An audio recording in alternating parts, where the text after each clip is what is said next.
La rose, le citron, la pomme,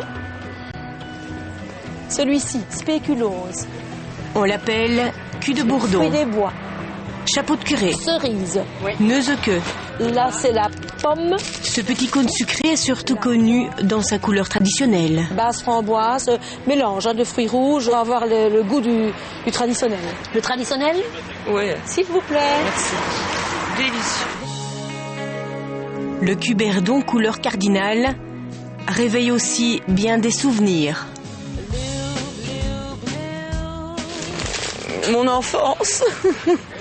La framboise, l'enfance. C'est le goût du passé, le cuberdon. Le goût de l'enfance. Il y a 30 ans, les fabricants de cuberdon se comptaient en dizaines. Aujourd'hui, il reste 2 ou 3 artisans sur le marché, car le produit est assez délicat à réaliser. Nous avons suivi la trace de l'un d'eux, dans un atelier, à Serein. Là, on est en train de préparer le cuberdon. C'est la recette du cuberdon. Alors ici, il faut 7 jours pour la préparation du cuberdon. Et ici, justement, 7 jours, pourquoi? Parce qu'il faut le séchage, il faut le démoulage. Et c'est le bonbon qui est le plus dur à fabriquer sur le marché, le cuberdon. Dans la casserole, mijote l'eau, le sucre et le glucose, portés à 140 degrés. C'est le moment d'ajouter la gomme arabique, réduite en poudre, portée par l'acacia d'Afrique. Aujourd'hui, beaucoup de confiseurs la remplacent par de la gélatine, moins chère, moins tendre aussi. Voilà. Ça, c'est le départ de notre gomme arabique. On dirait un peu de la farine. Et quand je goûte, je vous invite à goûter, vraiment goûter. Vous allez Ça a voir. quel goût? Ça n'a pas vraiment de goût, mais c'est spécial, c'est vraiment spécifique. Voilà, c'est vraiment on sent de choses. C'est spécial, quoi. Je veux dire, Ça va faire quoi sur votre palais, comme ça travaille. C'est la puissance de la gomme. Qu'est-ce que ça va donner, ça? La gomme arabique, ça va donner la qualité du bonbon. C'est pour ça qu'on dit gomme. C'est une qualité, ça veut dire la croûte donnera une onctuosité au bonbon. Christian Ménaut est un peu comme un magicien. Il œuvre dans un univers blanc et sucré. Blanc, car ici tout est couvert de poussière d'amidon, vous comprendrez pourquoi. Sucré, coloré, aromatisé, tel est le royaume du confiseur. Pour l'heure, il fabrique le classique cuberdon à l'arôme de framboise. Voilà. Comme vous voyez, on doit être précis aussi dans le colorant, parce qu'on ne peut pas mettre n'importe quelle quantité. Il faut bien vous dire que ça a une importance capitale pour la détermination du bonbon, à la fin aussi, pour avoir son coloris. Après 1 heure de cuisson, la pâte est prête. Regardez le bon sirop, je peux le goûter. Excellent. 1, 2, 3, c'est toi qui verse. Hein. Le sirop est versé dans la couleuse. Un étage plus bas, des plateaux blancs couverts principalement d'amidon sont moulés aux formes du cuberdon. Le confiseur utilise 6 tonnes d'amidon par mois, un petit budget. Un des secrets aussi. Tout réside dans le remplissage des moules. Le sirop est emballé complètement dans la poudre blanche. Protégés de l'air ambiant, les cônes colorés resteront 5 jours dans une chambre chauffée à 55 degrés. C'est pendant ce temps qu'ils sécheront et que la magie s'opérera pour en faire une friandise craquante et moelleuse à la fois. Le tonnage est bien de 2 tonnes 166 kilos, c'est bien ça, hein? Tout à fait. Vous allez les faire emballer en flopac alors? Oui, parce que c'est destiné à être donné avec la tasse de café sur les plateaux des premières classes de Thalys. Ancien employé dans la finance, Christian Ménaut a succombé à sa passion pour les bonbons colorés. Il y a 10 ans, il s'est lancé dans la confiserie artisanale, développant de nouvelles saveurs pour les cuberdons. Cet homme va lui offrir un contrat avec Thalys. Parce que c'est un des rares produits belges qui est de qualité extraordinaire et pas du tout connu à l'étranger. Donc c'est quelque part une nouveauté, voilà, un scoop pour les étrangers. Pour le confiseur, c'est une véritable aubaine. C'est malheureux, mais c'est un bonbon qui n'a jamais eu la chance de s'exporter, alors que tout le monde le trouve extraordinaire. Et ici, M.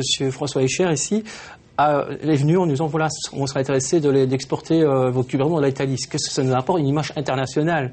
Ça veut dire toute personne confondue, aussi bien les Japonais, Anglais, ça va être un mélange de clients qui vont goûter le produit, qui vont dire, tiens, qu'est-ce que c'est ce bonbon, et qui vont apprendre à connaître un bonbon qu'ils n'ont peut-être jamais goûté de leur vie. Pour le duty free, pour moi, c'est clair que c'est ce genre d'emballage-ci qui peut fonctionner. Il exporte actuellement 20% de sa production. Ce contrat pèse 2 tonnes, 160 kg de cuberdon, un one-shot qui lui ouvrira sans doute d'autres portes. Mais ils partent pour la foire de Paris. La foire de Paris. Oui, donc on essaie de faire sortir le cuberdon de la Belgique. La participation à des salons internationaux est aussi un moyen de développement à l'étranger. Les Français aiment le cuberdon? Mais ils le découvrent, mais ils ont du mal. Hein. Ils ont du mal? Oui, parce que comme ils ne le connaissent pas du tout, ils le prennent pour de l'encens, pour des bougies, pour un peu de tout. Donc on doit goûter pour leur faire goûter. Oui, moi je sais pas, mais sentez un petit peu, vous allez voir comme parce que là il faut vraiment. Ah, oui, qu'est-ce que vous en pensez? Ah oui, c'est le chocolat. On le mangerait bien. En test, une nouvelle couleur pour le cône, une nouvelle saveur. Chocolat. Alors, on peut en rajouter, parce que vous voyez le sirop ici, les brans clairs, oui, rajouter un tout petit peu. Voilà, stop. Voilà. Alors il faudra bien noter que si on a de la bonne dose, si on arrive, qu'on aille toujours la même. Ah voilà, j'ai l'impression que le brun devient chocolat. Hein. Pour séduire un nouveau marché plus jeune, plus international, le Liégeois a multiplié les saveurs. Dans sa gamme, il y a une trentaine de goûts différents. C'est l'heure de vérité pour ces cuberdons tout juste sortis de chambre chaude. Ils sont verts, comme une pomme. Comment on reconnaît un bon cuberdon? La croûte, vous voyez, je suis en train de le maintenir, il est dur. Je peux passer mon doigt, ils sont... sentez vous-même, hein, vous verrez? Oui. Il est quand même dur. Hein. Alors ici, après, on le voit aussi à son sirop. Regardez comme j'ai un beau sirop, il est bien élastique, vraiment. Regardez ça, c'est une réussite d'un cuberdon. Un cuberdon doit avoir un bon sirop comme ça. Et puis, il y a le goût. Vraiment, franchement, je suis très, très content parce que là, sans vous mentir, il est vraiment bon. Il goûte bien sa pomme. Je peux même dire l'arôme, c'est de la granite. Quant au cuberdon chocolat, le verdict est tombé 6 jours plus tard, à l'issue de la période de séchage. Manque d'arôme, manque de couleur. La couleur, c'est la spécialité de Fabrice. C'est un brun clair, hein, donc mais pas assez foncé. Donc il faudra remettre certaines couleurs en plus. Hein, parce que bon, le brun, c'est les 3 couleurs complémentaires qui sont mélangées entre elles, donc il faudra en mettre plus et on aura un résultat parfait après. Bonne nouvelle pour le confiseur. Il vient d'emporter plusieurs contrats avec de gros noms de la grande distribution. Un marché juteux, mais très exigeant. Il va devoir investir en matériel et se soumettre aux critères beaucoup plus stricts de traçabilité et d'hygiène.